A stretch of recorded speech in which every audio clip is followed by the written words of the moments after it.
menyelesaikan kasus-kasus di sekolah.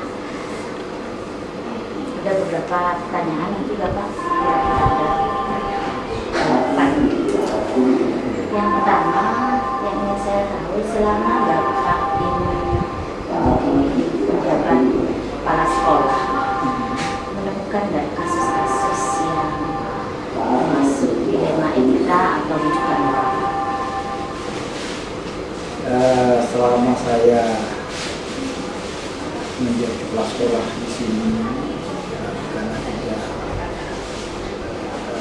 waktu sudah lama lah, 1 tahun, tentunya permasalahan yang masuk kategori dilema etika, rujukan moral tentunya ada. Karena yang namanya berorganisasi pastilah ada permasalahan.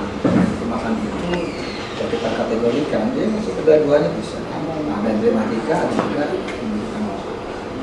Oke, jadi ada kemungkinan Bapak sudah bisa mengklasifikasikan gitu, identifikasi antara yang mana dilema etika, yang mana rujukan moral seperti itu. Ya, betul. Ya. Jadi pemahaman saya ya, yang dilema itu kan posisi kita bingung untuk memilih antara satu dengan yang lain, karena posisi itu sama-sama benar, sehingga kita harus betul-betul jeli mengambil sebuah keputusan jika dihadapkan dengan kasus yang dilema etika seperti ini, karena berhadapan dengan sebuah kondisi benar melawan benar. Jadi antara yang satu memang benar, ini juga benar. Sehingga kita harus betul-betul komprehensif berpikir untuk memutuskan sebuah kebijakan. Kalau rujukan moral ini sudah jelaslah saya rasa, kalau memang kebenaran melawan sebuah kesalahan, dan ini gampang untuk diputuskannya karena jelas bertentangan dengan aturan yang ada kalau rujukan Gitu ya. Jadi kalau menurut sampean yang dilema etika itu yang memang benar, melawan yang benar, kemudian kalau yang rujukan moral pasti sudah ada salah satunya salah, satunya sudah benar. Langkah-langkah apa atau prosedur apa yang Bapak lakukan kalau menemukan hal atau kasus misalnya yang dilema etika itu kan sebuah kasus yang kita hadapi yang tidak mudah kita memutuskan, karena memang dihadapkan pada sebuah dilema, sehingga langkah-langkah saya untuk memecahkan masalah itu atau mengambil keputusan ya agak panjang sedikit, karena memang harus memilih antara paling benar dari yang benar, kira-kira begitu. Yang pertama dipastikan bahwa kasus itu secara regulasi yang ada tidak tertentangan, pastinya begitu. Dan yang kedua, saya mencoba mengidentifikasi permasalahannya, menganalisa permasalahannya, sehingga memastikan bahwa ini adalah sebuah kasus yang betul-betul dilema, memang benar melawan benar. Nah, untuk mengambil keputusan konkretnya tidak bisa saya serta-merta mengambil keputusan sendiri, karena ini menyangkut orang, tentunya ya, kalau ini berhubungan dengan guru satu misal, apalagi ini adalah sebuah kasus dilema, maka saya juga minta masukan pemikiran dari teman-teman saya atau wakat saya terhadap kasus ini untuk menentukan kebijakan yang terbaik dari yang sudah ada, kira-kira begitu. Hal-hal apa yang Bapak temukan kalau yang sama tantangan lah di kasus dilema etika ini, ada tantangan yang sering lah Bapak hadapi seperti apa misalnya? Begini ya, karena dilema etika itu memutuskannya itu bertentangan dengan pikiran kan. Contoh kasus beginilah, biar gampang mencontohkan. Ada guru pintar, cerdas, ngajarnya enak misalnya, tapi di sisi lain terkadang guru ini kurang rajin atau kontribusi untuk menggerakkan teman-teman yang lain kurang, tapi dia pintar dengan kemampuannya sendirinya. Suatu ketika guru yang bersangkutan maju ke saya ingin ikut pelatihan yang membutuhkan rekomendasi dari saya. Ini kan dilema bagi saya. Tidak direkomendasikan orang ini potensi, artinya ketika dia lolos mungkin akan berdampak baik bagi sekolah karena dia punya potensi. Direkomendasikan keteladanannya dia, integritasnya dia kurang pas untuk dicontoh oleh teman-teman yang lain. Ini kan posisi dilema sebenarnya kan, antara keadilan bagi dia sebagai seorang guru untuk ikut pelatih itu melakukan kasihan saya kan, gitu kira-kira begitu ya. Sehingga ini kan butuh pemikiran. Nah, yang saya pikirkan adalah dampaknya. Ketika saya mengambil keputusan ini, dampaknya apa? Kalau saya melarang orang ini untuk tidak ikut pelatihan, bisa jadi orang ini semangat untuk mengajar kendor, turun.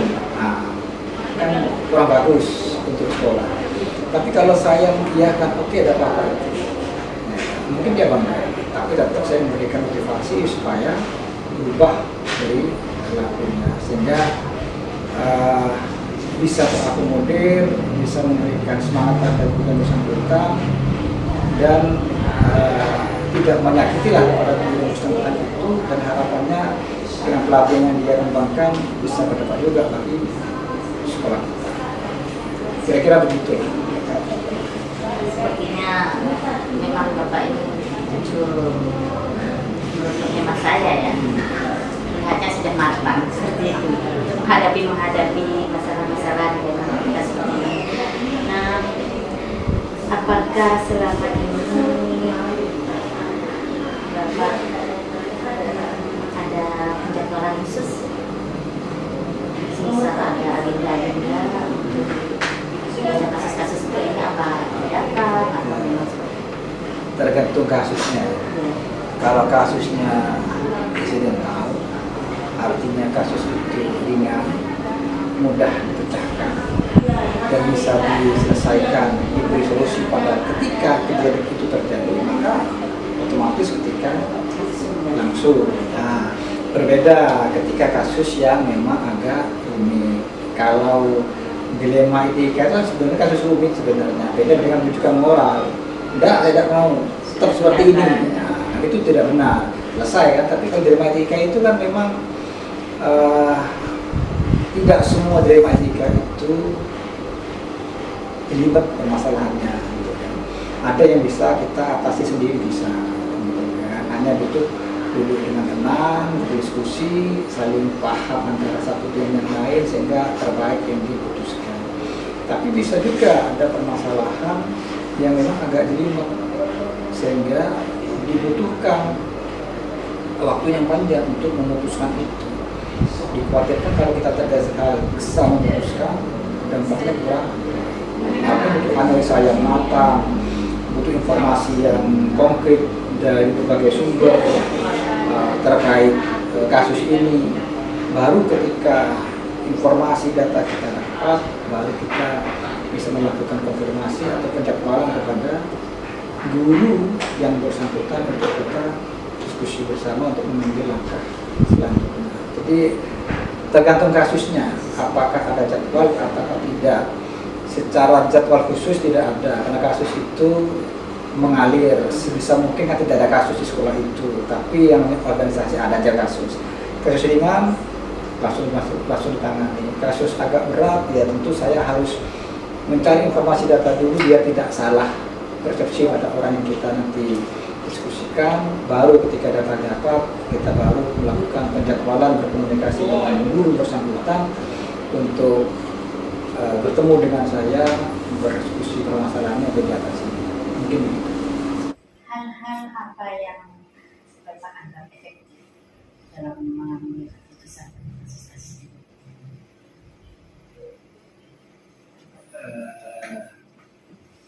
Pengertian efektif itu kan tepat guna, tepat sasaran. Jadi kalau menurut saya,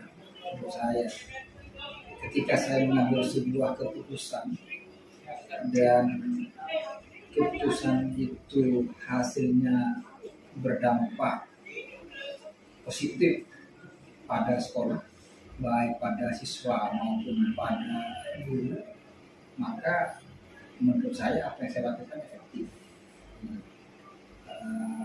Karena keefektifan dari sebuah kebijakan itu ketika tujuan besar dari pendidikan itu berhasil.